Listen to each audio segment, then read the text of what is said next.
ಎಲ್ರಿಗೂ ನಮಸ್ಕಾರ ವಿದ್ಯಾರ್ಥಿ ಮಿತ್ರರೇ. ಈ ದಿನ ನಾವು ದ್ವಿತೀಯ PUC ಕನ್ನಡ ವಿಷಯದಲ್ಲಿ ಪದ್ಯ ಭಾಗದಲ್ಲಿ ಅಬ್ಬಲಿಯವರ ರಸಬಳ್ಳಿ ಎಂಬ ಪದ್ಯವನ್ನ ತಿಳಿದುಕೊಳ್ಳೋಣ. ಇದು ಒಂದು ಜನಪದ ಸಾಹಿತ್ಯ ಕುರಿತಂತ ಒಂದು ಪದ್ಯ. ಆ ಪದ್ಯವನ್ನು ತಿಳಿದುಕೊಳ್ಳೋದಕ್ಕಿಂತ ಮುಂಚಿತವಾಗಿ ಸಂಕ್ಷಿಪ್ತವಾಗಿ ಈ ಜನಪದ ಸಾಹಿತ್ಯದ ಬಗ್ಗೆ ತಿಳ್ಕೊಳ್ಳೋಣ. ಸಮಾಜದ ಪ್ರತಿಬಿಂಬವೇ ಸಾಹಿತ್ಯ ಅಂತ ಹೇಳಿ ಹೇಳ್ತೀವಿ. ನಮ್ಮ ಕನ್ನಡ ಸಾಹಿತ್ಯ ಚರಿತ್ರೆಯಲ್ಲಿ ಅನೇಕ ಪ್ರಕಾರದ ಕನ್ನಡ ಸಾಹಿತ್ಯವು ರಚನೆಯಾಗಿದೆ.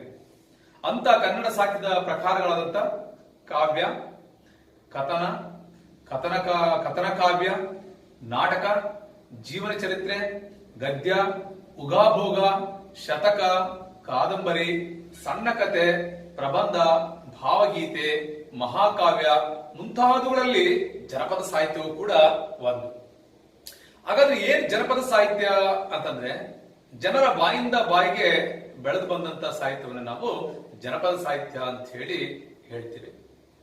ಇನ್ನು ಸಮಸ್ತವಾಗಿ ಅದಕ್ಕೆ ಸ್ಪಷ್ಟವಾದಂತ ವ್ಯಾಖ್ಯಾನವನ್ನು ಕೊಡೋದಾದ್ರೆ, ಒಂದು ಸಮಾಜದಲ್ಲಿನ ಜೀವನ ಶೈಲಿ, ಆಚಾರ ವಿಚಾರ, ಸಂಸ್ಕೃತಿ, ನಂಬಿಕೆ, ಮೌಲ್ಯ, ಹಾಡು, ಹಸೆ, ಪಾಠ, ಕಲೆ, ಕರಕುಶಲ ಅಂಶಗಳನ್ನೆಲ್ಲ ಕೂಡ ಒಟ್ಟಾಗಿ ನಾವು ಜನಪದ ಅಂತ ಹೇಳಿ ಕರೆಯಲಾಗಿದೆ. ಅನಾದಿ ಕಾಲದಿಂದಲೂ ಕೂಡ ಈ ಮೌಖಿಕ ರೂಪದಲ್ಲಿ ತಲತಲಾಂತರದಿಂದ ನಡೆದುಕೊಂಡು ಬಂದಿರುವಂತದ್ದು ಈ ಜನಪದ ಸಾಹಿತ್ಯ. ಆದ್ರೆ ಆಧುನಿಕ ಯುಗದಲ್ಲಿ ಇದರ ಪರಿವರ್ತನಾ ರೂಪವನ್ನು ಕೂಡ ನಾವು ನೋಡಬಹುದು. ಇದು ಪರಿವರ್ತನಾ ರೂಪದಲ್ಲಿ ಇವತ್ತು ನಮಗೆ ಪ್ರೇರಕ ಶಕ್ತಿಯಾಗಿ ಕೂಡ ನಾವು ಜನಪದ ಸಾಹಿತ್ಯವನ್ನ ನೋಡಬಹುದಾಗಿದೆ. ಜನಪದ ಸಾಹಿತ್ಯಕ್ಕೆ ತನ್ನದೇ ಆದಂತಹ ಲಕ್ಷಣಗಳನ್ನು ಒಳಗೊಂಡಿದೆ. ಅದೇನೇನು ಲಕ್ಷಣಗಳು ಅಂತ ನಿಮಗೆ ಹೇಳೋದಾದ್ರೆ, ಒಂದು, ಇದು ಕಂಠಸ್ಥ ರೂಪದಲ್ಲಿ ಇರ್ತದೆ. ಅಂದ್ರೆ ಬಾಯಿಂದ ಬಾಯಿಗೆ ಬಂದಿರುವಂತಹ ಸಾಹಿತ್ಯ ಅಂತ ನಾನು ಹೇಳಿದ್ನಲ್ಲ, ಹಾಗಾಗಿ ಇದು ಜನರ ಎಲ್ಲಿ ಕೂಡ ನಾವು ಇತ್ತೀಚಿನ ದಿನಗಳಲ್ಲಿ ಅಂತಹ ಜನಪದ ಕಾವ್ಯಗಳನ್ನ ಅಥವಾ ಜನಪದ ಗೀತೆಗಳನ್ನ, ಜನಪದಕ್ಕೆ ಸಂಬಂಧಪಟ್ಟ ಅನೇಕ ವಿಚಾರಗಳನ್ನ ನಾವು ಲಿಖಿತ ರೂಪದಲ್ಲಿ ಸಂಗ್ರಹಿಸಿಟ್ಟಿದ್ದೇವೆ ಅಷ್ಟೇ. ಅದು ನಮ್ಮ ಜನಪದರ ಈ ಹಿಂದೆ ಎಲ್ಲಿ ಕೂಡ ಬರೆದಿರ್ಲಿಲ್ಲ, ಅದು ಕಂಠಸ್ಥ ರೂಪದಲ್ಲಿತ್ತು. ಒಂದು. ಇನ್ನು ಎರಡನೇದು, ಇದರ ವ್ಯಾಪ್ತಿ ಬಹಳ ವಿಶಾಲವಾದದ್ದು. ಎಲ್ಲದರಲ್ಲಿ ನಮ್ಮ ದೇಶದಲ್ಲಿ ಬೇರೆ ಬೇರೆ ರಾಜ್ಯಗಳಲ್ಲಿ ಎಲ್ಲಿ ಕೂಡ ನಾವು ಜನಪದ ಸಾಹಿತ್ಯದ ವ್ಯಾಪ್ತಿಯನ್ನು ನಾವು ನೋಡಬಹುದು. ಇದು ಬಹಳ ಪ್ರಾಚೀನವಾದಂಥದ್ದು. ನಮ್ಮ ಕನ್ನಡ ಸಾಹಿತ್ಯ ಚರಿತ್ರೆ ಉಟ್ಕೊಂಡಿದೆಯಲ್ಲ ಈಗೇನು ಲಿಖಿತ ರೂಪದಲ್ಲಿ, ಅದಕ್ಕಿಂತ ಪೂರ್ವದಲ್ಲಿನೇ ಇದು ಆಲ್ರೆಡಿ ಈ ಸಾಹಿತ್ಯವನ್ನು ನೋಡಬಹುದು, ಜನಪದ ಸಾಹಿತ್ಯವನ್ನು ನಾವು ನೋಡಬಹುದಾಗಿದೆ. ಇನ್ನು ಇದು ನಿತ್ಯ ಪರಿವರ್ತನಾಶೀಲವಾದದ್ದು. ಒಂದು ತನ್ನ ಪರಿವರ್ತನೆಯನ್ನ, ಬದಲಾವಣೆಯನ್ನ ಪಡ್ಕೊಳ್ತಾ ಹೋಗುವಂತದ್ದು. ಇದು ತುಂಬಾ ವ್ಯಾಪಕವಾದದ್ದು. ಇನ್ನು ತುಂಬಾ ನಿರಂತರವಾದಂತದ್ದು ಇದು. ಮತ್ತೆ ಎಂದೂ ಕೂಡ ಇದು ವಿನಾಶವಿಲ್ಲದ್ದು. ಎಂದೂ ಕೂಡ ವಿನಾಶವಾಗಲಿಕ್ಕೆ ಇದು ಸಾಧ್ಯವೇ ಇಲ್ಲ. ಜನರು ಎಲ್ಲವರೆಗೂ ಇರ್ತಾರೋ, ಜನರ ಬಾಯಿಯಲ್ಲಿ ಎಲ್ಲವರೆಗೂ ಈ ಜನಪದ ಸಾಹಿತ್ಯವನ್ನ ನುಡಿತಾ ಇರ್ತಾರೋ, ಮಾತನಾಡ್ತಿರ್ತಾರೋ, ಅಲ್ಲಿವರೆಗೂ ಕೂಡ ಇದು ಜೀವಂತವಾಗಿರುವಂತದ್ದು ಈ ಜನಪದ ಸಾಹಿತ್ಯ. ಇನ್ನು ಹೇಳೋದಾದ್ರೆ, ಗ್ರಾಮೀಣ ಮೂಲದಲ್ಲಿ ಹೆಚ್ಚಿನ ಪ್ರಭಾವ ಬೀರ್ತಕ್ಕಂಥದ್ದು ಈ ಜನಪದ ಸಾಹಿತ್ಯ. ಅದರಲ್ಲಿ ಹೆಚ್ಚು ಗ್ರಾಮೀಣ ಪ್ರದೇಶದಲ್ಲಿ ಇದರ ಪ್ರಭಾವ ಜಾಸ್ತಿ ಇದೆ. ಇದು ಸಾಮೂಹಿಕ ಸೃಷ್ಟಿ, ಯಾವುದೋ ಒಬ್ಬ ವ್ಯಕ್ತಿಯಿಂದ ಸೃಷ್ಟಿಯಾದಂಥದ್ದಲ್ಲ. ಇದು ಅನೇಕ ಜನ ನಮ್ಮ ಜನಪದರು ಕೂಡ್ಕೊಂಡು ರಚನೆ ಆಗಿರುವಂತಹ ಸಾಹಿತ್ಯ ಈ ಜನಪದ ಸಾಹಿತ್ಯ. ಹಿಂಗೆ ಸಾಮೂಹಿಕ ಸೃಷ್ಟಿ, ಪುನರ್ ಸೃಷ್ಟಿಯೂ ಕೂಡ ಹೌದು. ಇಂಥ ಅನೇಕ ಲಕ್ಷಣಗಳನ್ನು ಒಳಗೊಂಡಿರ್ತಕ್ಕಂಥ ಜನಪದ ಸಾಹಿತ್ಯ ಸಾಮಾಜಿಕ ಸೃಷ್ಟಿ ಅಥವಾ ಸಾಮೂಹಿಕ ಸೃಷ್ಟಿ ಅಂತ ಹೇಳಿದ್ನಲ್ಲ, ಇದು ಅನಕ್ಷರಸ್ಥರ ಜನರಿಂದ ನಾಲಿಗೆ ಮೇಲೆ ಜೀವಂತವಾಗಿ ಇರ್ತಕ್ಕಂಥ ಕಂಠಸ್ಥ ಸಾಹಿತ್ಯ ಅಂದ್ರೆ ತಪ್ಪಾಗಲ್ಲ. ಇವು ನಮ್ಮ ಸಂಸ್ಕೃತಿಯನ್ನ ಮತ್ತು ಬಹುಸಂಖ್ಯಾತರ ಆಶೋತ್ತರಗಳನ್ನ ಪ್ರತಿನಿಧಿಸುತ್ತವೆ ಇವೆಲ್ಲ ಕೂಡ. ಹಾಗಾಗಿ ಜನಸಂಸ್ಕೃತಿಯ ಅಂತರಾಳದಲ್ಲಿ ಅವುಗಳ ಬೇರುಗಳನ್ನು ನಾವು ನೋಡುತ್ತೇವೆ. ಆ ಬೇರು ಇರುತ್ತವೆ ಅನ್ನೋದು ಕೂಡ ತಪ್ಪಾಗಲ್ಲ. ಇನ್ನು ಈ ಜನಪದ ಸಾಹಿತ್ಯದಲ್ಲಿ ಅನೇಕ ಪ್ರಕಾರಗಳಿವೆ. ಏನೇನು ಜನಪದ ಅಂದ್ರೆ, ಜನಪದ ಕಾವ್ಯ, ಜನಪದ ಒಗಟು, ಜನಪದ ಗಾದೆ, ಜನಪದ ಕಥನ ಕಾವ್ಯ, ಜನಪದ ಕಲೆಗಳು, ಜನಪದ ಕ್ರೀಡೆಗಳು, ಜನಪದ ಆಟಗಳು, ಜನಪದ ಕುಣಿತಗಳು, ಜನಪದ ಗೀತೆಗಳು, ಹಿಂಗೆ ಅನೇಕ ಪ್ರಕಾರಗಳನ್ನ ನಾವು ಜನಪದ ಸಾಹಿತ್ಯದಲ್ಲಿ ನೋಡಬಹುದು. ಪ್ರಸ್ತುತ ನಿಮಗೆ ಬಹಳ ಅತಿ ಹೆಚ್ಚು ಪ್ರಸಿದ್ಧಿ ಪಡ್ಕೊಂಡಿರ್ತಕ್ಕಂಥದ್ದು ಯಾವುದು ಅಂತಂದ್ರೆ ಈ ಜನಪದ ಗೀತೆಗಳು, ಅಂದ್ರೆ ಜನಪದ ಹಾಡುಗಳು. ಆ ಜನಪದ ಹಾಡುಗಳ ಬಗ್ಗೆ ಇವತ್ತು ಇರ್ತಕ್ಕಂಥದ್ದು ಒಂದು ನಿಮಗೆ ಅಬ್ಬಲಿಯವರ ರಸಬಳ್ಳಿ ಅಂತ ಹೇಳಿ. ಪ್ರಸಿದ್ಧಿ ಪಡ್ಕೊಂಡಿರ್ತಕ್ಕಂಥದ್ದು ಬಹಳ ಅಂದ್ರೆ ಜನಪದ ಗೀತೆಗಳು ಅಂತ ಹೇಳಿದೆ. ಈ ಜನಪದ ಸಾಹಿತ್ಯದ ಒಂದು ಮುಖ್ಯ ಪ್ರಕಾರ ಜನಪದ ಗೀತೆಗಳು. ಈ ಜನಪದ ಗೀತೆಗಳಲ್ಲಿ ನಮ್ಮ ಜನಪದರು ಸಾಕಷ್ಟು ಸಾಹಿತ್ಯವನ್ನು ರಚನೆ ಮಾಡಿದ್ದಾರೆ, ಗೀತೆಗಳನ್ನು ರಚನೆ ಮಾಡಿದ್ದಾರೆ. ಒಂದು ಕಾಲಕ್ಕೆ ಮಳೆ ಹೋತಂದ್ರೆ ಸಾಕು, ಅನೇಕ ನಮ್ಮ ಜನಪದರು ಅದನ್ನೇ ಕುರಿತು ಹಾಡನ್ನ ಕಟ್ತಾ ಇದ್ರು. ಸಣ್ಣದಾಗಿ ಏತಕ್ಕೆ ಮಳೆ ಹೋದವು ತಮ್ಮ, ಏತಕ್ಕೆ ಮಳೆ ಹೋದವು ಶಿವ ಶಿವ ಲೋಕಾವೇ ತಲ್ಲಣಿಸವು ಅಂತ ಹೇಳಿ ಹಾಡನ್ನ ಕಟ್ಟಿದ್ರು. ಅಷ್ಟೇ ಅಲ್ಲ, ಒಬ್ಬ ರೈತ ಎದ್ದ ತಕ್ಷಣ ಯಾರನ್ನ ನಾನು ನೆನಪು ಮಾಡ್ಕೊಳ್ಬೇಕು ಅಂತ ಹೇಳಿದಕ್ಕೆ ಕೂಡ, ಯಾರನ್ನ ಯಾವ ದೇವರನ್ನ ನೆನಬೇಕು, ಯಾರನ್ನ ನೆನಪು ಮಾಡ್ಕೋಬೇಕು ಅನ್ನೋದಕ್ಕೆ ಕೂಡ ನಮ್ಮ ಜನಪದರ ಹಾಡು ಕಟ್ಟಿ ಹಾಡಿದ್ರು. ಅಂತ ಹಾಡು ಸಂಕ್ಷಿಪ್ತವಾಗಿ ನಿಮಗೆ ಹೇಳೋದಾದ್ರೆ, ಬೆಳಗಾಗಿ ನಾನೆದ್ದು ಯಾರಾರ ನೆರೆಯಾಲಿ ಎಳ್ಳು ಜೀರಿಗೆ ಬೆಳೆಯೋಳ, ಬೆಳಗಾಗಿ ನಾನೆದ್ದು ಯಾರಾರ ನೆರೆಯಾಲಿ ಎಳ್ಳು ಜೀರಿಗೆ ಬೆಳೆಯೋಳ, ಎಳ್ಳು ಜೀರಿಗೆ ಬೆಳೆವಂತ ಭೂಮಿತಾಯಿ ಎದ್ದೊಂದು ಗಳಿಗೆ ನೆನೆದೇನಾ. ಇದು ನಮ್ಮ ಜನಪದರ ಸೃಷ್ಟಿ. ನಿಜಕ್ಕೂ ಕೂಡ ಅದ್ಭುತವಾಗಿ ಅನೇಕ ಗೀತೆಗಳನ್ನ ರಚನೆ ಮಾಡಿದ್ದಾರೆ ನಮ್ಮ ತಾಯಂದಿರು. ಇತ್ತೀಚಿನ ದಿನಗಳಲ್ಲಿ ಮಕ್ಕಳನ್ನ ಆಟ ಆಡ್ಲಿಕ್ಕೆ ಬಿಡಲ್ಲ, ಎಲ್ಲಿ ಕೂಡ ಕಾಲು ಹೊಲಸಾಗ್ಬಿಡುತ್ತೆ, ಕೈ ಹೊಲಸಾಗ್ಬಿಡುತ್ತೆ ಅಂತ ಹೇಳಿ, ಹಾಗೆ ಹೀಗೆ ಅಂತ ಹೇಳಿ ಇತ್ತೀಚಿನ ದಿನಗಳಲ್ಲಿ ತಾಯಂದಿರು ಎಲ್ಲಿ ಬಿಡಲ್ಲ. ಈ ಹಿಂದೆ ನಮ್ಮ ಜನಪದ ತಾಯಿಗಳು ಮಕ್ಕಳು ಆಡಿದ ಸಾಕಪ್ಪ ಅಂತ ಹೇಳಿ ಅನ್ಕೊಳ್ತಿದ್ರು. ಅದಕ್ಕೂ ಒಂದು ಕೂಡ ನಮ್ಮ ಜನಪದರು ತಾಯಂದ್ರ ಹಾಡು ಕಟ್ಟಿದ್ರು. ಅದೇನಂತಂದ್ರೆ ಅಂತೇಳಿ, ಆಡಿ ಬಾ ನನ್ನ ಕಂದ ಅಂಗಾಲ ತೊಳೆದೇನು ತೆಂಗಿನಕಾಯಿ ತಿಳಿನೀರ, ತೆಂಗಿನಕಾಯಿ ತಿಳಿನೀರ ತಕ್ಕೊಂಡು ಬಂಗಾರದ ಮೋರಿ ತೊಳೆದೇನ ಅಂತ ಹೇಳಿ ಹಾಡು ಕಟ್ಟಿರುವಂತ. ಇನ್ನು ನಮ್ಮ ಮಕ್ಕಳು ಹಾಗೆ ಬೆಳಿಬೇಕು, ಈಗ ಬೆಳಿಬೇಕು, ಸಮಾಜಕ್ಕೆ ಒಳಿತನ್ನು ಉಂಟು ಮಾಡಬೇಕು ಅಂತ ಹೇಳಿ ಅನೇಕ ಹಾಡುಗಳನ್ನ ಕಟ್ಟಿ ಆಡದಂತವ್ರು ನಮ್ಮ ಜನಪದ. ಅಂತಗಳಲ್ಲಿ ಹೇಳದಾದ್ರೆ ಹೇಳ್ತಾ ನೋಡಿಲಿ, ಒಂದೊಂದು ಆಚಾರ ಕರಸಾಗು ನೀತಿಗೆ ಪ್ರಭುವಾಗು ಮಾತಿನಲ್ಲಿ ಚೂಡಾಮಣಿಯಾಗು, ಆಚಾರ ಕರಸಾಗು ನೀತಿಗೆ ಪ್ರಭುವಾಗು ಮಾತಿನಲ್ಲಿ ಚೂಡಾಮಣಿಯಾಗು, ಮಾತಿನಲ್ಲಿ ಚೂಡಾಮಣಿಯಾಗು ನನಕಂದ ಜ್ಯೋತಿಯೇ ಹಾಗೂ ಜಗಕ್ಕೆಲ್ಲ ಅಂತ ತನ್ನ ಮಕ್ಕಳನ್ನ ಆರೈಸ್ತಿದ್ರು ತಾಯಿದ್ರು. ಅಷ್ಟೇ ಅಲ್ಲ, ನಮ್ಮ ಜನಪದರಲ್ಲಿ ಅನೇಕ ಜನ ತವ್ರ ಮನೆಗೆ ಹೋಗ್ಬೇಕಾದ್ರೆ ತವ್ರ ಮನೆಯಿಂದ ಏನಾದ್ರೂ ಸೀರೆ ಉಟ್ಕೊಂಡು ಹೋದ್ರೆ ಅದಕ್ಕೆ ಕೂಡ ಒಂದು ಹಾಡು ಕಟ್ಟಿ ಹಾಡದಂತದ್ದು. ಏನಂದ್ರೆ, ತೊಟ್ಟಿಲ್ಲ ಒತ್ತಕೊಂಡು ತವ್ರ ಬಣ್ಣ ಉಟ್ಕೊಂಡು ಅಪ್ಪ ಕೊಟ್ಟೆಮ್ಮೆ ಒಡ್ಕೊಂಡು, ತೊಟ್ಟಿಲ್ಲ ಒತ್ಕೊಂಡು ತವ್ರ ಬಣ್ಣ ಉಟ್ಕೊಂಡು ಅಪ್ಪ ಕೊಟ್ಟೆಮ್ಮೆ ಒಡ್ಕೊಂಡು, ಅಪ್ಪ ಕೊಟ್ಟೆಮ್ಮೆ ಒಡ್ಕೊಂಡು ತಂಗ್ಯವ್ವ ತಿಟ ಹತ್ತಿ ತಿರುಗಿ ನೋಡ್ಯಾಳ. ಹಿಂಗೆ ನಮ್ಮ ಜನಪದರ ಅನೇಕ ಹಾಡುಗಳನ್ನ ಕಟ್ಟಿ ಹಾಡದಂತವ್ರು ನಮ್ಮ ಜನಪದರು. ಹೀಗೆ ಈ ಜನಪದ ಗೀತೆಗಳಿಗೆ, ಜನಪದ ಹಾಡುಗಳಿಗೆ ತನ್ನದೇ ಆದಂತಹ ಮಹತ್ವವನ್ನ ನೋಡ್ತೇವೆ. ಈ ಜನಪದ ಸಾಹಿತ್ಯದ ಮುಖ್ಯ ಪ್ರಕಾರಗಳಲ್ಲಿ ಜನಪದ ಗೀತೆಗಳಲ್ಲಿ 3 ಭಾಗಗಳನ್ನು ನೋಡಬಹುದು ನಾವು.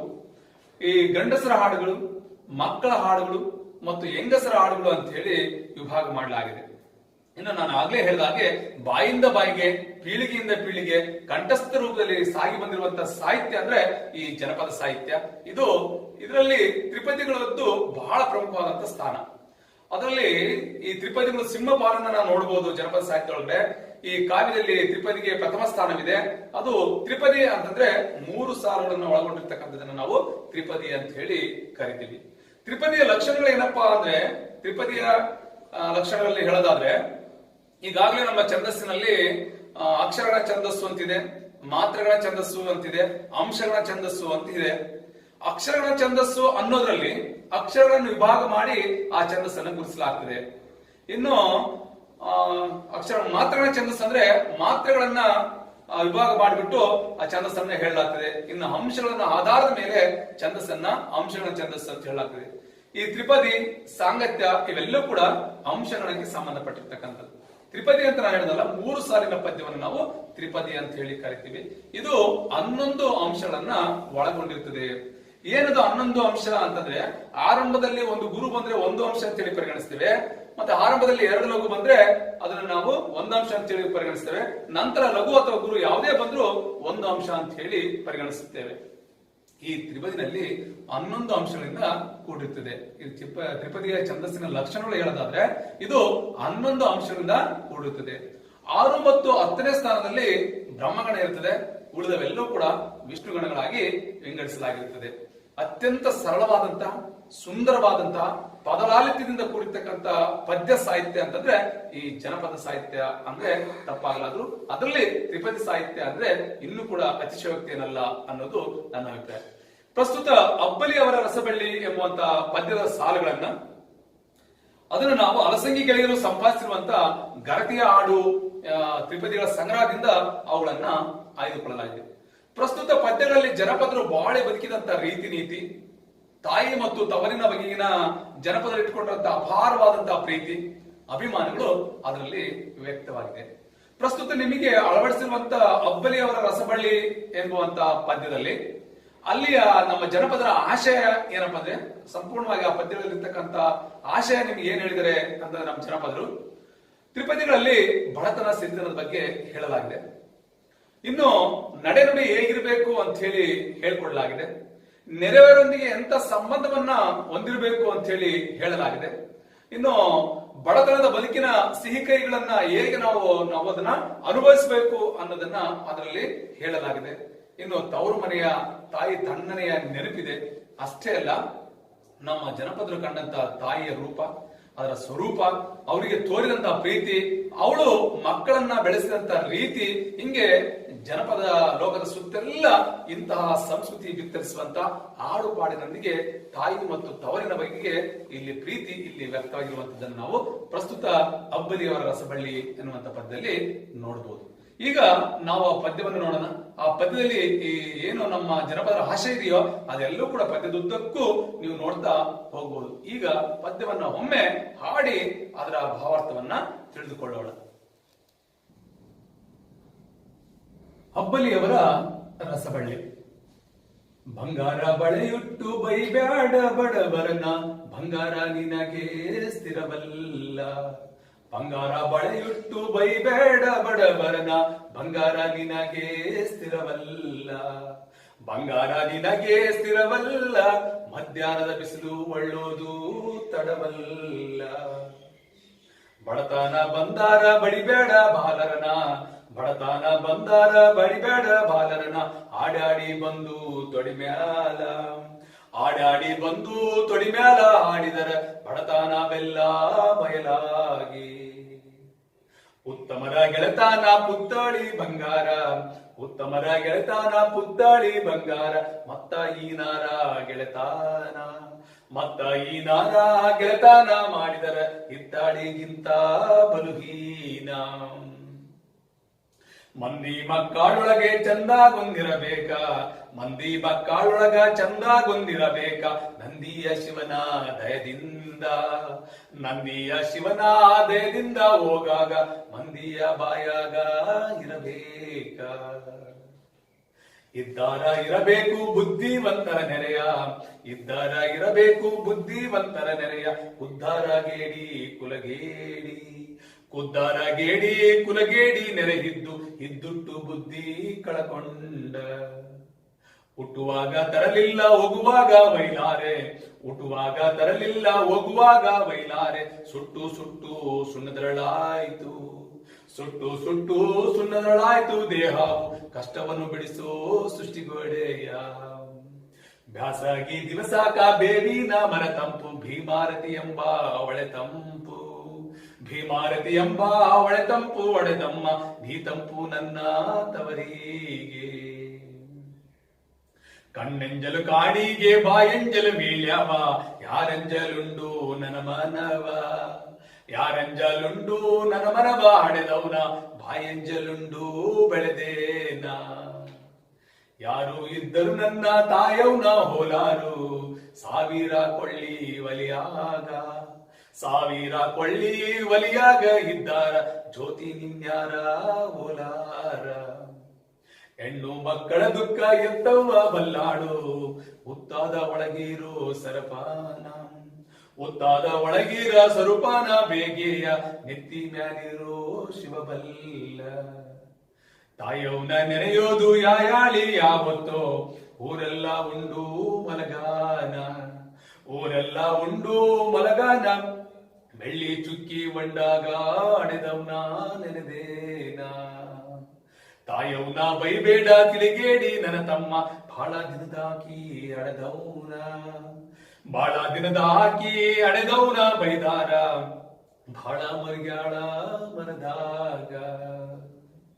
ತಾಯಿ ಇಲ್ಲದ ತವರಿಗೆ ಹೋಗಾದಿರು ನನ್ನ ಮನವೇ, ನೀರಿಲ್ಲದ ಕೆರೆಗೆ ಕರು ಬಂದು, ನೀರಿಲ್ಲದ ಕೆರೆಗೆ ಕರು ಬಂದು ತಿರುವಾಗ, ಆಗ ನೋಡವರ ದುಃಖಗಳ.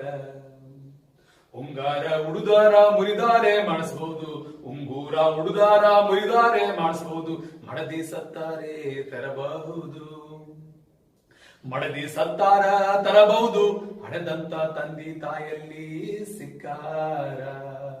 ಹಾಲುಂಡ ತವರಿಗೆ ಏನಂದು ಅರಸಾಲಿ, ಹಾಲುಂಡ ತವರಿಗೆ ಏನಂದು ಅರಸಾಲಿ, ಒಳದಂಡೆಲಿರುವ ಕರಿಕೀಯ, ಒಳದಂಡೆಲಿರುವ ಕರಿಕೀಯ ಕುಡಿ ಹಂಗ, ಹಬ್ಬಲಿಯವರ ರಸಬಳ್ಳಿ, ಹಬ್ಬಲಿಯವರ ರಸಬಳ್ಳಿ. ಈ ಪದ್ಯದ ಭಾವಾರ್ಥವನ್ನ ಒಂದೊಂದಾಗಿ ತಿಳ್ಕೊಳ್ತಾ ಹೋಗೋದಾದ್ರೆ, ಒಂದನೇದಾಗಿ ನೋಡೋಣ ಏನಿದೆ ಅಂತ ನೋಡೋಣ. ಆರಂಭದ 2 ಪದ್ಯಗಳಲ್ಲಿ ಸಿರಿತನದ ಬಗ್ಗೆ ಮತ್ತು ಬಡತನದ ಬಗ್ಗೆ ಹೇಳಲಾಗಿದೆ. ಬಂಗಾರ ಬಳೆಯುಟ್ಟು ಬೈಬೇಡ ಬಡವರನ, ಬಂಗಾರ ನಿನಗೆ ಸ್ಥಿರವಲ್ಲ, ಮಧ್ಯಾಹ್ನದ ಬಿಸಿಲು ಒಳ್ಳೋದು ತಡವಲ್ಲ. ಬಡತನ ಬಂದರೆ ಬಡಿಬೇಡ ಬಾಲರನ, ಆಡ್ಯಾಡಿ ಬಂದು ತೊಡೆ ಮೇಲ ಆಡಿದರೆ ಬಡತನವೆಲ್ಲ ಬಯಲಾಗಿ ಅಂತಿದೆಯಲ್ಲ. ಆರಂಭದ 1 ಮತ್ತು 2ನೇ ಪದ್ಯದಲ್ಲಿ ಅಂದ್ರೆ ಬಡತನ ಮತ್ತು ಸಿರಿತನ ಬಗ್ಗೆ ಹೇಳಲಾಗಿದೆ. ಬಡತನ ಮತ್ತು ಸಿರಿತನ ಎರಡೂ ಕೂಡ ಶಾಶ್ವತವಲ್ಲ, ಇವು ಎರಡೂ ಕೂಡ ಅಶಾಶ್ವತವಾದದ್ದೇ. ಆದ್ರೆ ಮನುಷ್ಯ ಇವತ್ತು ಏನಾಗಿದೆ ಅಂದ್ರೆ, ಇವತ್ತು ಸಿರಿತನದ ಕಡೆಗೆ, ಶ್ರೀಮಂತಿಕೆಯ ಕಡೆಗೆ ಹೋಗ್ತಾ ಇದ್ದೇನೆ, ಅದರ ಹಿಂದೆ ಬಿದ್ದು ಬಿಟ್ಟಿದ್ದಾನೆ. ಶ್ರೀಮಂತನಾಗಬೇಕು, ನಾನು ಹಣ ಗಳಿಸಬೇಕು, ಸಂಪತ್ತು ಗಳಿಸಬೇಕು ಅಂತ ಹೇಳಿ ಆಗಿದ್ದೇನೆ. ಆದ್ರೆ ಇಲ್ಲಿ ಸಿರಿತನ ಕೂಡ ಶಾಶ್ವತವಲ್ಲ, ಬಡತನ ಕೂಡ ಶಾಶ್ವತವಲ್ಲ. ಅದಕ್ಕೆ ನಮಗೆ ಒಂದು ಗಾದೆ ಮಾತಿದೆ, ಏನಂದ್ರೆ ಅಲ್ಪನಿಗೆ ಐಶ್ವರ್ಯ ಬಂದ್ರೆ ಅರ್ಧ ರಾತ್ರಿಯಲ್ಲಿ ಕೊಡೆ ಹಿಡಿದಂತೆ ಅನ್ನುವಂತ ಮಾತಿದೆ. ಅದರ ಅರ್ಥ ಏನಂದ್ರೆ, ಕೆಲವರಿಗೆ ಶ್ರೀಮಂತಿಗೆ ಬಂದ್ಬಿಟ್ರೆ ಆಯ್ತು, ರಾತ್ರಿ ಎಲ್ಲ ಯೋಚನೆ ಬಂದ್ಬಿಡುತ್ತೆ.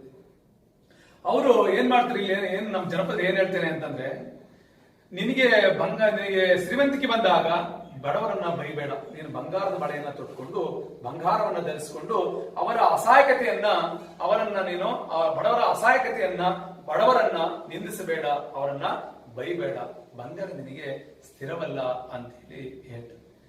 ಅದು ಬಂಗಾರ ಹಂಗೆ ಸ್ಥಿರವಲ್ಲ ಅನ್ನೋದಕ್ಕೊಂದು ಹೋಲಿಕೆಯನ್ನ ಕೊಡ್ತಾರೆ ನಮ್ಮ ಜನಪದರು. ಏನಂತಂದ್ರೆ, ಆ ಬಂಗಾರ ಹೇಗೆ ಸ್ಥಿರವಲ್ಲ ಅಂದ್ರೆ, ಮಧ್ಯಾಹ್ನದ ಬಿಸಿಲು ಹೇಗೆ ಒಳ್ಳೊಂದು ತಡವಾಗಲ್ವೋ ಅದೇ ರೀತಿಯಾಗಿ ಈ ಶ್ರೀಮಂತಿಕೆ ಕೂಡ ಶ್ರೀಮಂತಿಕೆಯಿಂದ ಬಡವನಾಗಬಹುದು, ಬಡವರಿಂದ ಬಡವನು ಕೂಡ ಶ್ರೀಮಂತನಾಗಬಹುದು. ಅಂದ್ರೆ ಇದು ಕಾಲಚಕ್ರ ಉರುಳ್ತಾ ಇರುತ್ತೆ. ಶ್ರೀಮಂತ ಯಾವಾಗ್ಲೂ ಶ್ರೀಮಂತನಾಗಿರ್ಲಿಕ್ಕೆ ಸಾಧ್ಯವಿಲ್ಲ, ಬಡವ ಯಾವಾಗ್ಲೂ ಕೂಡ ಬಡವನಾಗಿರ್ಲಿಕ್ಕೆ ಸಾಧ್ಯವಿಲ್ಲ. ಹಾಗಾಗಿ ನಮಗೆ ಶ್ರೀಮಂತಿಕೆ ಬಂದಾಗ ಆವಾಗ ನಾವು ಹೆಂಗೆ ನಡ್ಕೋಬೇಕು ಅನ್ನೋದಕ್ಕೆ ಕೂಡ ನಮ್ಮ ಹೇಳ್ತಾರೆ. ಇದಕ್ಕೆ ಪೂರಕವಾಗಿ ಸರ್ವಜ್ಞ ಒಂದ್ ಕಡೆ ಒಂದು ವಚನ ಹೇಳ್ತಾನೆ. ಏನಂತಂದ್ರೆ, ಸಿರಿಬಂದ ಕಾಲದಲ್ಲಿ ದಯೆ ಧರ್ಮವೂ ಬೇಕು, ಸಿರಿಬಂದ ಕಾಲದಲ್ಲಿ ದಯೆ ಧರ್ಮವೂ ಬೇಕು, ಸ್ಥಿರ ಚಿತ್ತವಿರಬೇಕು, ಅವ ಇಹಪರಕ್ಕೆ ಅರಸುತ್ತಾನಪ್ಪ ಸರ್ವಜ್ಞ ಅಂತೇಳಿ. ಅಂದ್ರೆ ಸಿರಿಬಂದ ಕಾಲಕ್ಕೆ ನಾವು ಹೆಂಗಿರ್ಬೇಕು ಅಂದ್ರೆ, ದಯೆ ಧರ್ಮ ಮಾಡಬೇಕು, ದಾನ ಧರ್ಮವನ್ನ ಮಾಡಬೇಕು. ಅಷ್ಟೆಲ್ಲ ನಮ್ಮ ಮನಸ್ಸು ಚಂಚಲವಾಗಬಾರದು. ಕೆಲವೆಲ್ಲ ಏನಂದ್ರೆ, ಶ್ರೀಮಂತಿಗೆ ಬಂದ್ರೆ ಸಾಕು, ಅದು ಹೇಳಿದ್ನಲ್ಲ, ಅಲ್ಪನಿಗೆ ಐಶ್ವರ್ಯ ಬಂದ್ರೆ ಅರ್ಧ ರಾತ್ರಿ ಕೊಡೆ ಹಿಡಿದ ಅಂತ ಹೇಳಿ ಆ ರೀತಿಯ ನಡವಳಿಕೆಯನ್ನ ನೋಡ್ತೀವಿ. ಅದು ಆಗಬಾರದು. ಎಲ್ಲರ ಆಸೆ ಒಂದೇ, ನಾನು ಆಗ್ಬೇಕು ಅನ್ನೋದೇ ಆಸೆ. ಆದ್ರೆ ಅದರಿಂದ ಸುಖ ಇಲ್ಲ. ಶ್ರೀಮಂತಿಗೆ ಬಂದಾಗ ಮನುಷ್ಯ ಆ ದಯ ಧರ್ಮ ಇರಬೇಕು, ಅಷ್ಟೆಲ್ಲ ಸಮಚಿತ್ತತೆ ಇರಬೇಕು ಅವನಿಗೆ. ಅಂದ್ರೆ ಮನಸ್ಸು ಕೂಡ ಸ್ಥಿರವಾಗಿರ್ಬೇಕು. ಅಂತನನ್ನ ಈ ಲೋಕಕ್ಕೆ ಮತ್ತು ಪರಲೋಕಕ್ಕೆ ಅಂತನ್ ಮಾತ್ರ ರಾಜನಾಗ್ಲಿಕ್ಕೆ ಸಾಧ್ಯ ಅಂತ ಹೇಳಿ ಹೇಳುವಂತ ಮಾತು. ಅದಕ್ಕೆ ನಾವು ಸಿರಿತನ ಬಂದಾಗ ಹಿಗ್ಗದೆ, ಬಡತನ ಬಂದಾಗ ಕುಗ್ಗದೆ, ಎರಡನ್ನೂ ಕೂಡ ಸಮಚಿತ್ತದಲ್ಲಿ ಅದನ್ನ ಸ್ವೀಕರಿಸಬೇಕು. ಇಲ್ಲಿ ನಮಗೆ ಬಂಗಾರದ ಬಳೆಯನ್ನ ತೊಟ್ಟು ನಾವು ಬಡವರನ್ನ ನಿಲ್ಲಿಸೋದು, ಅವರ ಅಸಹಾಯಕ ಸ್ಥಿತಿಯನ್ನು ಕಂಡು ನಾವು ನಗಾಡುವುದು ಆಗಲಿ, ಅದನ್ನ ನಾವು ಮಾಡಬಾರದು ಶ್ರೀಮಂತಿಕೆ ಬಂದಾಗ. ಯಾಕೆಂದ್ರೆ ನಮಗೆ ಆ ಸಿರಿತನ ಯಾವುದು ಕೂಡ ಶಾಶ್ವತವಲ್ಲ. ಹಾಗಾಗಿ ಈ ಪೂರ್ವ ದಿಕ್ಕಿನಲ್ಲಿ ಹುಟ್ಟಿದಂತ ಸೂರ್ಯ ಪಶ್ಚಿಮ ದಿಕ್ಕಿನಲ್ಲಿ ಮುಳುಗುವಾಗ ಹೇಗೆ ನೋಡ್ತಿರ್ಲಿ ಮುಳುಗಿ ಹೋಗ್ತಾನೋ, ಅದೇ ರೀತಿಯಾಗಿ ನಮಗೆ ಬಂದಿರುವಂತ ಶ್ರೀಮಂತಿಗೂ ಕೂಡ ಹಾಗೆ ಹೋಗ್ಬಿಡುತ್ತೆ. ಹಾಗಾಗಿ ನಾವು ಸಿರಿತನ ಬಂದಾಗ, ಶ್ರೀಮಂತಿಕೆ ಬಂದಾಗ, ಬಡವರ ಅಸಹಾಯಕತೆಯನ್ನಾಗಲಿ ಅಥವಾ ಇನ್ನೊಬ್ಬರನ್ನ ಹೊಡೆಯೋದು ಮಾಡೋದನ್ನಾಗ್ಲಿ ಅದ್ಯಾವುದನ್ನು ಕೂಡ ನಾವು ಮಾಡಬಹುದು. ನಮ್ಮ ಗರ್ವ ದರ್ಪವನ್ನು ತೋರಿಸೋದಾಗ್ಲಿ, ಅಹಂಕಾರವನ್ನು ತೋರಿಸೋದಾಗ್ಲಿ, ಮೈ ತುಂಬಾ ಆಭರಣಗಳನ್ನು ಧರಿಸಿ ಅದನ್ನ ತೋರ್ಪಡಿಸೋದಾಗ್ಲಿ, ಇದು ಯಾವುದನ್ನು ಕೂಡ ನಾವು ಮಾಡಬಾರದು. ಯಾಕಂದ್ರೆ ನೋಡಿದಂತ ಜನಕ್ಕೆ ನಾವು ಮುಂದೊಂದು ದಿನ ಅಪಹಾಸ್ಯಕ್ಕೀಡಾಗ್ಬಿಡ್ತೀವಿ ಅಂತ ಹೇಳಿ ನಮ್ಮ ಜನಪದರು ಈ ಮೊದಲ ಪದ್ಯದಲ್ಲಿ ಹೇಳುವಂಥದ್ದು. ಎರಡರಲ್ಲಿ ಏನಿದೆ ಅಂತಂದ್ರೆ, ಬಡತನ ಬಂದರೆ ಬಡಿಬೇಡ ಬಾಲರನ್ನ ಅಂತ ಇದೆ. ಆಡಾಡಿ ಬಂದು ತೊಡೆ ಮೇಲೆ ಹಾಡಿದರೆ ಬಡತನವೆಲ್ಲ ಬಯಲಾಗಿ. ಬಡತನ ಸಿರಿತನ ಈಗಾಗಲೇ ನಾನು ಹೇಳಿದೆ ಶಾಶ್ವತವಲ್ಲ ಅಂತ ಹೇಳಿ. ಬಡತನ ಬಂದ್ರೆ ನಾವು ಏನ್ ಮಾಡ್ತೀವಿ, ನಮ್ಮ ಆ ಕೋಪದಲ್ಲಿ, ಆ ಬಡತನದಿಂದ ಆ ಮಕ್ಕಳನ್ನ ಬಡಿಬೇಡ ಬಾಲರನ್ನ ಅಂದ್ರೆ ಮಕ್ಕಳನ್ನ ನಾವು ಬಡಿಯುವಂತ ಕೆಲಸವನ್ನ ಮಾಡ್ತೀವಿ, ಬಡಿಯೋದನ್ನು ಮಾಡ್ತೀವಿ. ಅದಕ್ಕೆ ನಮ್ಮ ಜನಪದರು ಹೇಳ್ತಾರೆ, ನಾವು ನಮಗೆ ಬಂದಿರ್ತಕ್ಕಂಥ ಬಡತನನ್ನ, ಆ ಸಿಟ್ಟನ್ನ ಮಕ್ಕಳ ಮೇಲೆ ತೋರಿಸಬಾರ್ದು ಅಂತ ಹೇಳಿ. ಹಾಗೆ ಆಡಾಡಿ ಬಂದು ಮಕ್ಕಳು ಆಟ ಆಡಿ ಬಂದು ತೊಡೆ ಮೇಲೆ ಮಲ್ಕೊಂಡು ಅವರ ತೊದಲು ನುಡಿಗಳಲ್ಲಿ ಏನಾದ್ರೂ ಮಕ್ಕಳ ಭಾಷೆಯನ್ನು ಮಾತನಾಡಿದ್ರೆ ನಮಗೆ ಬಂದಂತ ಕಷ್ಟ ಕಾರ್ಪಣ್ಯಗಳೆಲ್ಲ ಕೂಡ ಹೋಗ್ಬಿಡುತ್ತೆ ಅಂತ ಹೇಳ್ತಾರೆ. ನೋಡಿ, ಆಡಾಡಿ ಬಂದು ತೊಡೆ ಮೇಲೆ ಹಾಡಿದ್ರೆ ಬಡತನವೆಲ್ಲ ಬಯಲಾಗಿ ಅಂದ್ರೆ ಕಳೆದು ಹೋಗೋದಂತ, ಎಲ್ಲ ನಮಗೆ ಬಂದಿರ್ತಕ್ಕಂಥ ಬಡತನ ಎಲ್ಲ ಕೂಡ ಕಳೆದೋಗ್ಬಿಡುತ್ತೆ ಅಂತೇಳಿ. ಮಕ್ಕಳು ಆಡ್ತಕ್ಕಂತ ಆ ಬಾಲ್ಯದ ನುಡಿಗಳಿದೆಯಲ್ಲ, ನಮ್ಮ ತೊಡೆ ಮೇಲೆ ಮಲ್ಕೊಂಡು ಆಡುವಂತ ಮಾತುಗಳಿದೆಯಲ್ಲ, ಆ ಮಾತುಗಳನ್ನು ಕೇಳಿದಂತ ನಾವು ನಮಗೆ ಬಂದಂತ ಬಡತನವೆಲ್ಲೂ ಕೂಡ ಬಯಲಾಗಿ ಹೋಗ್ತದೆ, ಅಂದ್ರೆ ಕಡಿಮೆ ಆಗ್ತದೆ. ಹಾಗಾಗಿ ಮಕ್ಕಳನ್ನ ನಾವು ಬಡತನ ಬಂದಿದೆ ಅಂತ ಹೇಳಿ, ಇವರಿಂದಲೇ ಬಡತನ ಬಂದಿದೆ, ಮಕ್ಕಳಿಂದಲೇ ನಮಗೆ ಬಡತನ ಅಂದಿದೆ ಅಂತ ಹೇಳಿ ಅವ್ರನ್ನ ಹಿಡ್ಕೊಂಡು ಹೊಡೆಯೋದಾಗ್ಲಿ ಏನು ಮಾಡಬಾರದು. ಹಾಗಾಗಿ ಅಂತ ಮಕ್ಕಳು ನಮ್ಮ ತೊಡೆ ಮೇಲೆ ಹಾಡಿದ್ರೆ ನಮಗೆ ಬಂದಂತ ಬಡತನವೆಲ್ಲವೂ ಕೂಡ ನಾಶವಾಗ್ತದೆ ಅನ್ನುವಂಥ ಮಾತನ್ನ ಇಲ್ಲಿ ನಮ್ಮ ಜನಪದರು ಹೇಳುವಂತದ್ದು. ಇದು ಸಿರಿತನ ಮತ್ತು ಬಡತನ ಬಗ್ಗೆ ಇದು ಶಾಶ್ವತವಲ್ಲ ಅನ್ನುವಂಥ ಮಾತನ್ನ ನಮ್ಮ ಜನಪದರು ಈ ಪದ್ಯದಲ್ಲಿ ಹೇಳಿದ್ದಾರೆ. ನೆಕ್ಸ್ಟ್ ಮುಂದಿನದನ್ನ ನೋಡೋದಾದ್ರೆ, ಉತ್ತಮರ ಗೆಳೆತನ ಪುತ್ತಳಿ ಬಂಗಾರ, ಮತ್ತೆ ಹೀನರ ಗೆಳೆತನ ಮಾಡಿದರೆ ಇತ್ತಾಳಿಗಿಂತ ಬಲು ಹೀನ. ಮಂದಿ ಮಕ್ಕಳೊಳಗೆ ಚಂದಾಗೊಂದಿರಬೇಕ, ನಂದಿಯ ಶಿವನ ದಯದಿಂದ ಹೋಗಾಗ ಮಂದಿ ಬಾಯಾಗ ಇರಬೇಕ ಅಂತಿದೆ. ಈ ಮೂರನೇ ಪದ್ಯದಲ್ಲಿ ಏನಿದೆ ಅಂತಂದ್ರೆ, ಉತ್ತಮರ ಗೆಳೆತನ ಪುತ್ತಳಿ ಬಂಗಾರ, ಮತ್ತೆ ಹೀನರ ಗೆಳೆತನ ಮಾಡಿದರೆ ಇತ್ತಾಳಿಗಿಂತ ಬಲು ಹೀನ ಅನ್ನೋದಿದೆಯಲ್ಲ, ಗೆಳೆತನದ ಮಹತ್ವದ ಬಗ್ಗೆ ಹೇಳಲಾಗಿದೆ. ನಾವು ಎಂತವರ ಸಹವಾಸವನ್ನ ಮಾಡಬೇಕು ಅನ್ನುವಂಥದ್ದು. ಸಹಜವಾಗಿ ನಾವು ದುಷ್ಟರ ಸಹವಾಸವನ್ನ ಮಾಡಿದ್ರೆ ನಾವು ಕೂಡ ದುಷ್ಟರಾಗ್ತೀವಿ, ಉತ್ತಮರ ಸಹವಾಸವನ್ನ ಮಾಡಿದ್ರೆ ನಾವು ಉತ್ತಮರಾಗ್ತೀವಿ ಅಂತೇಳಿ. ಉತ್ತಮರ ಗೆಳೆತನ ಪುತ್ತಳಿ ಬಂಗಾರ. ಉತ್ತಮರ ಗೆಳೆತನ ನಾವು ಮಾಡಿದ್ದಾದ್ರೆ, ಪುತ್ತಳಿ ಅಂದ್ರೆ ಗೊಂಬೆ, ಅದನ್ನ ನಾವು ಬಂಗಾರದಿಂದ ಮಾಡಿರ್ತಕ್ಕಂಥ ಗೊಂಬೆ ಇದ್ದಾಗೆ, ಉತ್ತಮರ ಗೆಳೆತನ ಆ ರೀತಿಯಾಗಿ ಅಂತೇಳಿ. ಮತ್ತೆ ಹೀನರ ಗೆಳೆತನ ಮತ್ತೆ ಬುದ್ಧಿಹೀನರ ಗೆಳೆತನ ನಾವೇನಾದ್ರೂ ಮಾಡಿದ್ರೆ ಇತ್ತಾಳೆ ಮೊದ್ಲೇ ಕಿಲ್ಬಹುದು, ಇತ್ತಾಳೆ ಅದಕ್ಕಿಂತಲೂ ಹೀನ ಅನ್ನುವಂತ ಮಾತನ್ನ ನಮ್ಮ ಜನಪದರಲ್ಲಿ ಹೇಳ್ತೀವಿ. ಅದಕ್ಕೆ ವಿದ್ಯಾರ್ಥಿಗಳೇ, ನಿಮಗೊಂದು ಕಿವಿ ಮಾತು ನಾನು ಹೇಳೋದೇನಂದ್ರೆ, ಯಾವಾಗಲೂ ಕೂಡ ಸರ್ವಜ್ಞ ಒಂದ್ ಕಡೆ ಒಂದು ಮಾತನ್ನು ಹೇಳ್ತಾನೆ, ಅದನ್ನ ನಾನು ನಿಮ್ಗೆ ಹೇಳಲಿಕ್ಕೆ ಇಷ್ಟಪಡ್ತೇನೆ. ಏನಂತಂದ್ರೆ, ಇದಕ್ಕೆ ಪೂರಕವಾಗಿರ್ತಕ್ಕಂಥ ಎಂತರ ಗೆಳೆತನ ಮಾಡಬೇಕು ಅಂತ ಹೇಳ್ತಂದ್ರೆ, ಸಜ್ಜನರ ಸಂಘವದು ಹೆಜ್ಜೇನ ಸವಿದಂತೆ. ಸಜ್ಜನರ ಸಂಘವನ್ನು ಮಾಡಬೇಕು, ಅದು ಹೆಜ್ಜೇನ ಸವಿದಂತೆ. ದುರ್ಜನರ ಸಂಘದೊಡನಾಟ ಬಚ್ಚಲ ಬಜ್ಜರದಂತೆ ಸರ್ವಜ್ಞ ಅಂತೇಳಿ ಹೇಳ್ತಾನೆ. ಹಾಗಾಗಿ ಯಾವಾಗಲೂ ಕೂಡ ನಾವು ಸಜ್ಜನರ ಸಂಘವನ್ನ ಮಾಡಬೇಕು, ದುರ್ಜನರ ಸಂಘವನ್ನಲ್ಲ. ಅದಕ್ಕೆ ಹೇಳ್ತಾರೆ, ಅಲ್ಪರ ಸಂಘ ಮಾಡಿದ್ರೆ ಅಲ್ಪರ ಸಂಘ ಮಾನಭಂಗ ಅಂತ ಹೇಳಿದೆ. ಹಾಗಾಗಿ ನಾವು ಅಲ್ಪರ ಸಂಘವನ್ನ ಮಾಡಬಾರದು. ನೋಡಿ, ನಿಮಗೆ ಹೇಳೋದಾದ್ರೆ, ಯಾವಾಗ್ಲೂ ನಾವು ಯಾರನ್ನಾದ್ರೂ ಸ್ನೇಹಿತರನ್ನಾಗಿ ಮಾಡ್ಕೋಬೇಕು ಅನ್ನೋದಾದ್ರೆ, ಯಾರನ್ನಾದ್ರೂ ಗೆಳೆತನ ಮಾಡಬೇಕು ಅನ್ನೋದಾದ್ರೆ, ನಮಗಿಂತಲೂ ಹೆಚ್ಚು ಶಕ್ತಿಶಾಲಿ ಆಗಿರ್ತಕ್ಕಂಥವ್ರನ್ನ ನಾವು ಗೆಳೆತನ ಮಾಡ್ಕೋಬೇಕು. ನಮಗಿಂತಲೂ ಹೆಚ್ಚು ಬುದ್ಧಿವಂತರಾಗಿರ್ತಕ್ಕಂಥವ್ರನ್ನ ನಾವು ಸ್ನೇಹಿತರನ್ನಾಗಿ ಮಾಡ್ಕೋಬೇಕು. ಹಂಗಿದ್ದಾಗ ಮಾತ್ರ ನಾವು ಕೂಡ ಅವರಿಂದ ನೋಡಿ ಕಲ್ತ್ಕೋಬಹುದು, ಅವರೊಟ್ಟಿಗೆ ನಾವು ಒಳ್ಳೆದನ್ನ ನಾವು ಕಲ್ತ್ಕೋಬಹುದು. ಅದು ಬಿಟ್ಬಿಟ್ಟು ಮತ್ತೆ ಬುದ್ಧಿಹೀನರ ಗೆಳೆತನವನ್ನು ನಾವು ಮಾಡಿದ್ದೇ ಆದ್ರೆ ಇತ್ತಾಳಿಗಿಂತಲೂ ಕೂಡ ಬಲಹೀನ ಅಂತ ಹೇಳಿ ಹೇಳ್ತೇನೆ. ನಾನು ಹೇಳಿದೆ, ನೀವು ಸಹವಾಸ ದೋಷದಿಂದ ಸನ್ಯಾಸಿ ಕೆಟ್ಟ ಅಂತ ಒಂದು ಮಾತಿದೆಯಲ್ಲ, ಅದಕ್ಕೆ ನಾವು ಮಾಡ್ಬೇಕಾದ್ರೆ, ಸಹವಾಸ ಮಾಡ್ಬೇಕಾದಾಗ, ಗೆಳೆತನ ಮಾಡ್ಬೇಕಾದಾಗ, ಸ್ನೇಹಿತರನ್ನಾಗಿ ಮಾಡ್ಕೊಳ್ಬೇಕಾದಾಗ ಅಂತ ಸಂದರ್ಭದಲ್ಲಿ ನಾವು ಏನಂದ್ರೆ ಒಳ್ಳೆಯವರ ಗೆಳೆತನವನ್ನ ಮಾಡ್ಬೇಕು. ಅದಕ್ಕೆ ಪೂರ್ವಕವಾಗಿ ಸರ್ವಜ್ಞ ಇನ್ನೊಂದ್ ಕಡೆ ಇನ್ನೊಂದು ಮಾತು ಹೇಳ್ತೇನೆ, ಏನಂದ್ರೆ ಒಳ್ಳಿದರ ಒಡನಿದ್ದು ಕಳ್ಳ ಒಳ್ಳಿದ ನಕ್ಕು ಅಂತೇಳಿ.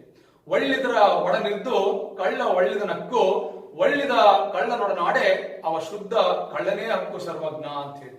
ಇದರ ಅರ್ಥ ಏನಂದ್ರೆ, ಒಳ್ಳೆಯವರ ಜೊತೆ ಕಳ್ಳನೇನಾದ್ರೂ ಸಹವಾಸ ಮಾಡಿದ್ರೆ ಆ ಕಳ್ಳ ಒಳ್ಳೆಯವನಾಗಬಹುದು, ಜೊತೆ ಏನಾದ್ರೂ ನಾವು ಸಹವಾಸ ಮಾಡಿದ್ದೆ ಆದ್ರೆ ನಾವು ಕಳ್ಳರಾಗೋದ್ರಲ್ಲಿ ಎರಡು ಮಾತಿಲ್ಲ. ಹಾಗಾಗಿ ನಾವು ಯಾವಾಗಲೂ ಒಳ್ಳೆಯ ಸಹವಾಸವನ್ನ ಮಾಡಬೇಕು ಅಂತ ಹೇಳಿ ಸರ್ವಜ್ಞ ಕೊಟ್ಟು ಹೇಳ್ತಾರೆ. ಅದಕ್ಕೆ ಪೂರಕವಾಗಿ ನಮ್ಮ ಜನಪದರು ಏನೇ ನೀತಿ ಹೇಳಿದ್ರೆ ಅಂತಂದ್ರೆ, ನಾವು ಉತ್ತಮರ ಗೆಳೆತನವನ್ನು ಮಾಡ್ಬೇಕು, ಅದು ಬಂಗಾರದಂತಹದ್ದು.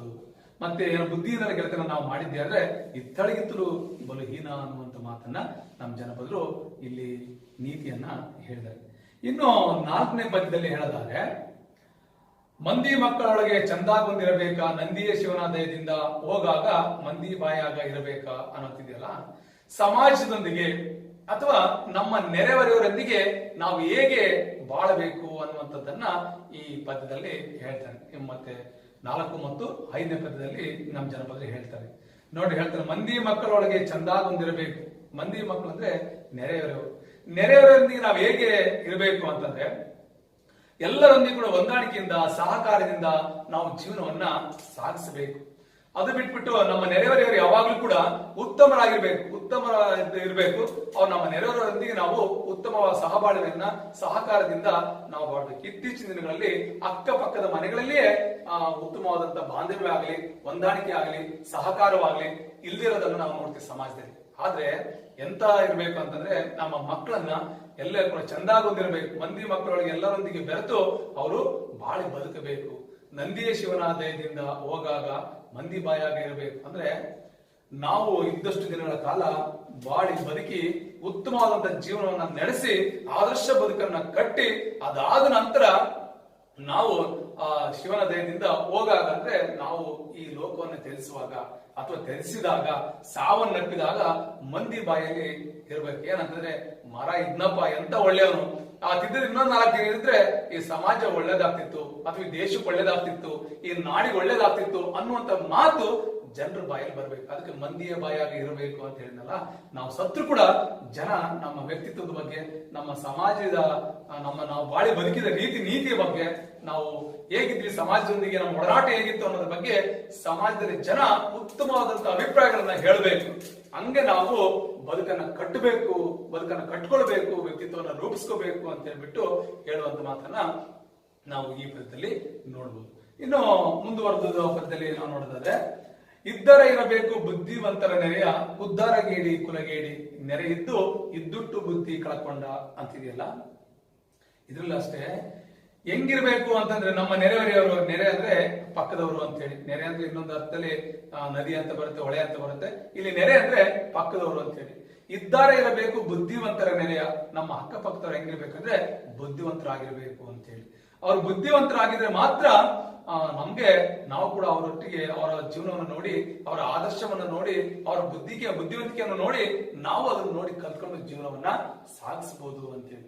ಕುದ್ದಾರಗೇಡಿ ಕುಲಗೇಡಿ ನೆರೆ ಇದ್ದು ಇದ್ದುಟ್ಟು ಬುದ್ಧಿ ಕಳ್ಕೊಂಡು. ಕುದ್ದಾರಗೇಡಿ ಅಂದ್ರೆ ದುಷ್ಟರು ಏನಾದ್ರೂ ಇದ್ದಿದ್ದಾದ್ರೆ, ದುಷ್ಟರು ನಮ್ಮ ಅಕ್ಕಪಕ್ಕದಲ್ಲಿ ಇದ್ದಿದ್ದೆ ಆದ್ರೆ, ಅಂತ ಜನ ಏನಾದ್ರು ವಾಸ ಮಾಡಿದ್ದಾದ್ರೆ, ನಮ್ಮ ನೆರೆ ಇದ್ದಿದ್ದಾದ್ರೆ, ಅಕ್ಕಪಕ್ಕದಲ್ಲಿ ಇದ್ದಿದ್ದಾದ್ರೆ ನಮ್ಮ ಬುದ್ಧಿಯು ಕೂಡ ನಾವು ಕಳ್ಕೋಬೇಕಾಗುತ್ತೆ ಅನ್ನುವಂಥ ಮಾತನ್ನ ಇಲ್ಲಿ ನಮ್ಮ ಜನಪದರು ಹೇಳುವಂಥದ್ದು. ಇದಕ್ಕೆ ಪೂರಕವಾಗಿ ಅದಕ್ಕೆ ಹೇಳ್ತಾನೆ, ಈ ಎಂತ ಸರ್ವಜ್ಞ ಇನ್ನೊಂದ್ ಕಡೆ ಇದಕ್ಕೆ ಪೂರಕವಾಗಿ ಒಂದು ಮಾತು, ನೀಚ ಜನ ನೆರೆಗಿಂತ ಈಚಲ ಮರದಲೇಸು, ಈಚಲ ಒಂದೆಡೆ ಉಪಕಾರಿ, ನೀಚತ ಈಚ ನಿಮ್ ಕೆಟ್ಟ ಸರ್ವಜ್ಞ ಅನ್ನುವಂತ ಮಾತನ್ನ ಹೇಳ್ತಾನೆ. ಅಂದ್ರೆ ನೀಚ ಈಚಲ ಮರಗಿಂತನೂ ಕೂಡ ಕಡೆ. ಹಾಗಾಗಿ ನಮ್ಮ ನೆರೆಯವರಿಗೆ ಹೇಗಿರ್ಬೇಕು ಅಂತಂದ್ರೆ, ನೀಚ ಜನ ಇರಬಾರ್ದು. ಅವ್ರ ಎಂತ ಅಂತಂದ್ರೆ ಆ ಈಚಲ ಮರಗಿಂತನೂ ಕಡೆ. ಅಂದ್ರೆ ನಮ್ಮ ನೆರೆಯವರೆಯವರು ಬುದ್ಧಿವಂತರಾಗಿರ್ಬೇಕು. ಅವರಿಗೆ ಬುದ್ಧಿವಂತರಾಗಿದ್ರೆ ಅವರನ್ನು ನೋಡಿ ನಾವಾದ್ರೂ ಕೂಡ ಕಲ್ತ್ಕೋಬಹುದು. ಮತ್ತೆ ಬುದ್ಧಿವಂತರಲ್ಲ ಅವರು ದುಷ್ಟರು ಅನ್ನೋದಾದ್ರೆ ಅವ್ರು ನಿಜವಾಗ್ಲೂ ಕೂಡ ನಾವು ಕೂಡ ನಮ್ಮಲ್ಲಿ ಇರ್ತಕ್ಕಂಥ ಬುದ್ಧಿ ಕೂಡ ಇದ್ದಷ್ಟು ಬುದ್ಧಿ ಕೂಡ ಕಳಕಬೇಕಾದಂತ ಪರಿಸ್ಥಿತಿ ಬರುವಂತದ್ದು ಅಂತೇಳಿ ನಮ್ಮ ಜನಪದ ಹೇಳ್ತಾರೆ. ಅದಕ್ಕೆ ನಮ್ಮ ನೆರೆಹೊರೆಯವರು ಯಾವಾಗಲೂ ಕೂಡ ಬುದ್ಧಿವಂತರಾಗಿರ್ಬೇಕು. ಅವರನ್ನು ನೋಡಿ ನಾವು ಅವರಿಂದ ನಾವು ಕಲ್ತ್ಕೋಬೇಕು, ಜೀವನವನ್ನ ಸಾಗಿಸಬೇಕು. ಅಂತ ನೆರೆಹೊರೆಯನ್ನ ನಾವು ನಮ್ಮ ಅಕ್ಕಪಕ್ಕದಲ್ಲಿ ಇರಬೇಕು ಅನ್ನುವಂಥ ಮಾತನ್ನ, ಅಂತರ ಮಧ್ಯೆ ನಾವು ವಾಸ ಮಾಡಬೇಕು ಅನ್ನುವಂಥ ಮಾತನ್ನ ನಮ್ಮ ಜನಪದರು ಹೇಳ್ತಾರೆ. ಇನ್ನು ಹುಟ್ಟುವಾಗ ತರಲಿಲ್ಲ, ಒಗುವಾಗ ಒಯ್ಲಾರೆ, ಸುಟ್ಟು ಸುಟ್ಟು ಸುಣ್ಣದಗಳಾಯ್ತು ದೇಹವು, ಕಷ್ಟವನ್ನು ಬಿಡಿಸೋ ಸೃಷ್ಟಿ ಒಡೆಯ ಅಂತಿದೆಯಲ್ಲ. ಇಲ್ಲಿ ನಮ್ಮ ಜನಪದ ಹೆಣ್ಮಗಳು ಆ ಭಗವಂತನಲ್ಲಿ ಬೇಡ್ಕೊಳ್ತಾಳೆ. ಏನಂತ ಬೇಡ್ಕೊಳ್ತಾಳೆ ಅಂದ್ರೆ, ಹುಟ್ಟುವಾಗ ನಾನು ಏನನ್ನೂ ತರಲಿಲ್ಲ, ಪರಿಗೆಯಿಂದ ಬಂದೆ ನಾನು ಹುಟ್ಟುವಾಗ, ಮತ್ತೆ ಹೋಗುವಾಗ ಕೂಡ ಏನನ್ನೂ ಕೂಡ ಒಯ್ಲಾರೆ. ಹುಟ್ಟುವಾಗಲೂ ತಂದಿಲ್ಲ, ಹೋಗುವಾಗ ಕೂಡ ಒಯ್ಲಾರೆ.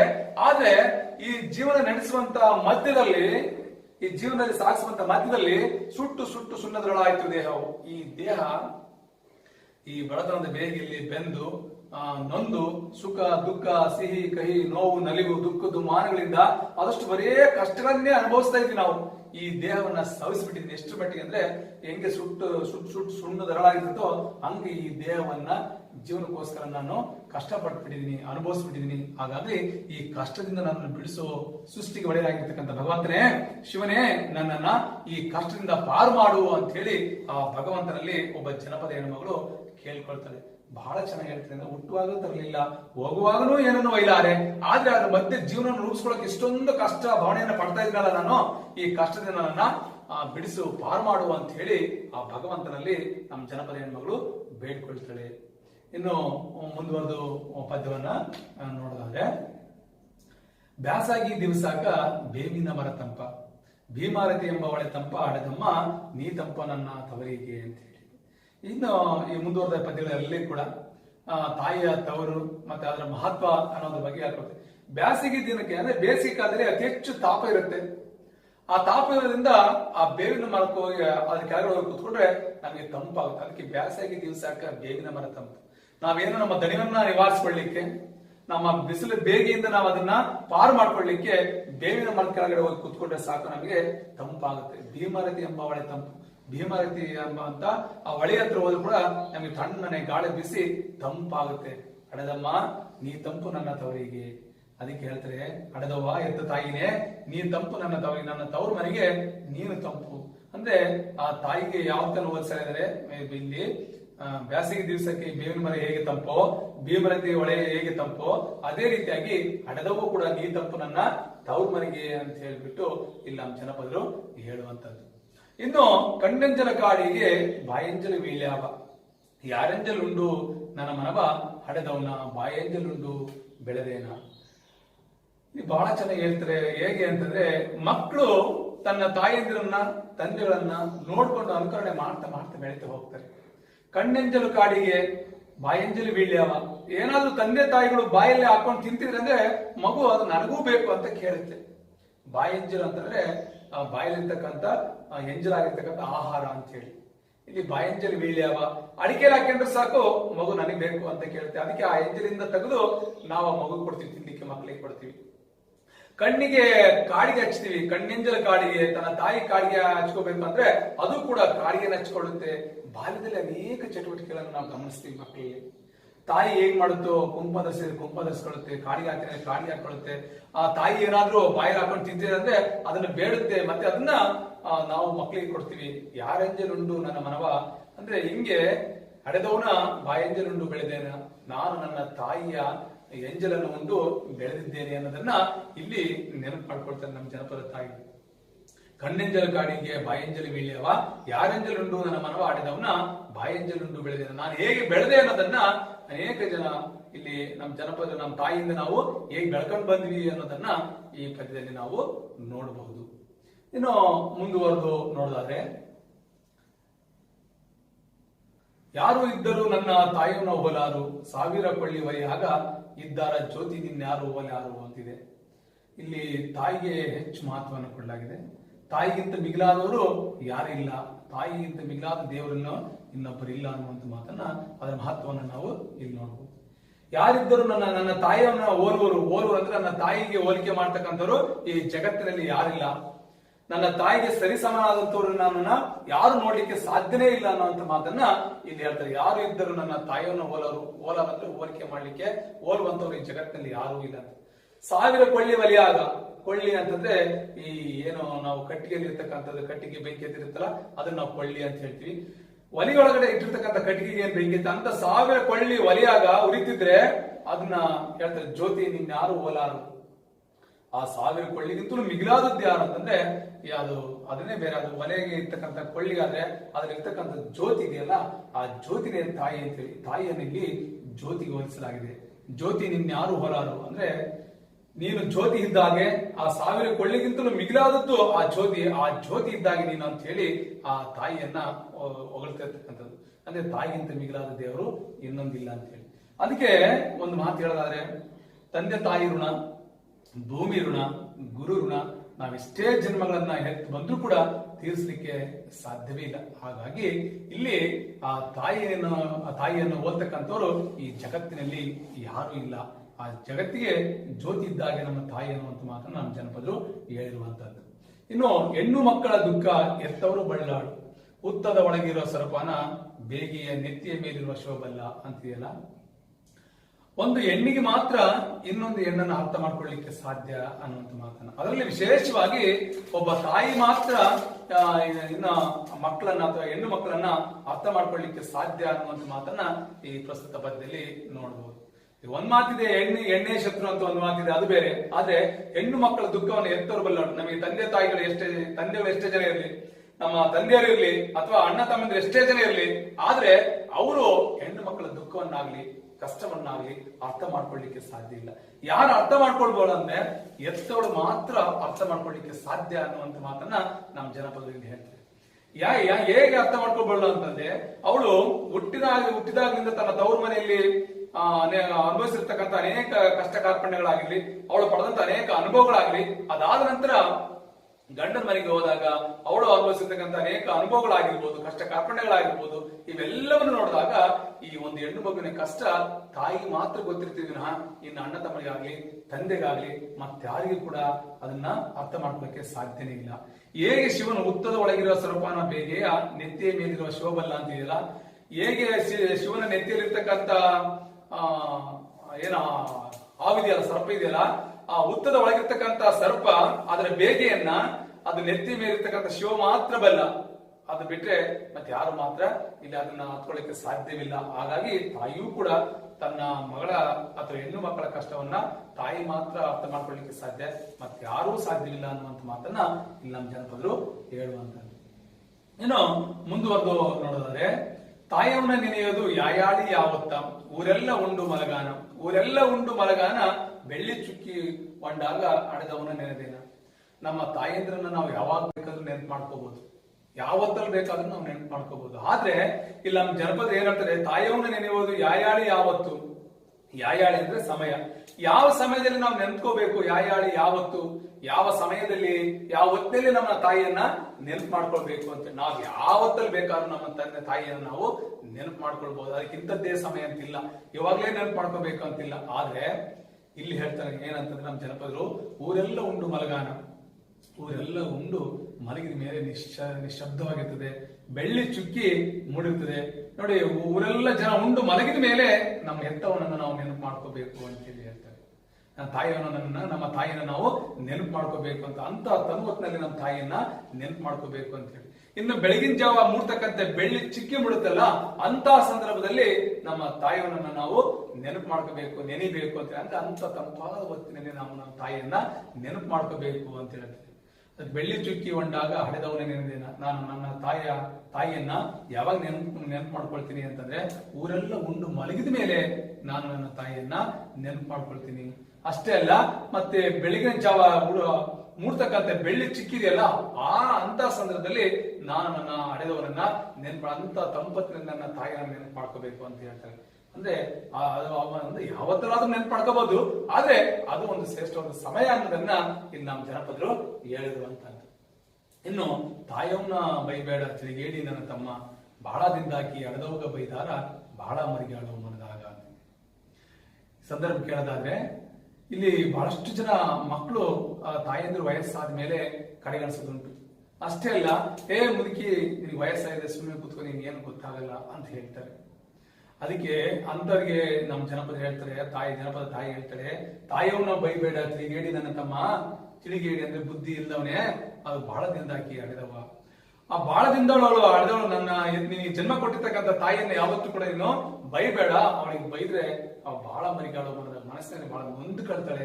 ಯಾಕಂದ್ರೆ ಅವಳು ನಿನ್ನ ಎತ್ತು ಒತ್ತು ಸಾಕಿ ಸಲ್ವಿ ದೊಡ್ಡವರನ್ನು ಮಾಡಿದ್ಮೇಲೆ ನೀನು ಅವಳು ಏನಾದ್ರೂ ವಯಸ್ಸಾದ್ಮೇಲೆ ಅವಳು ನೀನು ಬೈದಿದ್ದೆ ಆದ್ರೆ ಆಕಿ ಬಹಳ ಮರುತ್ತಾಳೆ, ಅನ್ನೋದಲ್ಲೇ ಮರುತ್ತಾಳೆ ಅಂತ ಹೇಳುವಂತ ಮಾತನ್ನ ಜನಪದ ನೀತಿಯನ್ನ ನೋಡಬಹುದು.